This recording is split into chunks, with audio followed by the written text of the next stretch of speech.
এটা নিয়ন্ত্রণ করে টিটি মাস্টার মানে সুপারভাইজার এবং পঞ্চায়েত, তারা কাজ নির্ণয় করে দেখে দেয় কোথায় কোথায় করতে হবে। যেটা অতি সত্য কথা সেটা হচ্ছে গ্রামে কিছু মার্কিং করে লোক ছিল যারা হচ্ছে তাদের পক্ষের লোক না, মানে তাদের সঙ্গে সহমত না, যার জন্য কিছু রাজনৈতিক চক্রান্তে ফেলে তাদের জব কার্ড কাজ দেওয়া হয়নি। এই কাজ দীর্ঘদিন না দেওয়ার কারণে জব কার্ডগুলো ডিলেটেড হয়ে গেছে।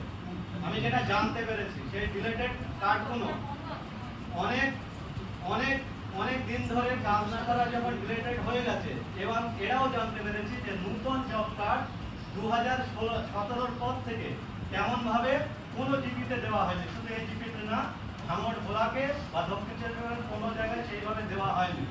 নতুন জব কার্ড না আসার কারণে কেবলমাত্র সুপারভাইজাররা তারা জব কার্ডের একটা নম্বর দিয়ে সেটাকে মার্কটা রোল করে কাজ করাতো।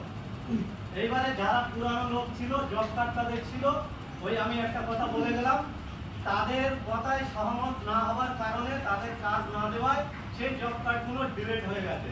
এই বার্তা যখন জিপি থেকে আমরা পেয়েছি, আমরা যখন জিপিকে মানুষ পাঠাচ্ছি, দেখা যাচ্ছে জিপির যারা দায়িত্বে আছে তারা চেক করে বলে দিচ্ছে এই জব কার্ডটা ডিলেট হয়ে গেছে। এটাই হচ্ছে সত্যি কথা, আর এটাই আমার অভিজ্ঞতার কথা। এটা বাকিটা ওই স্যাররা আছেন ওনারা বলবেন। জব কার্ডের বিষয়ে কথা বলা ছিল।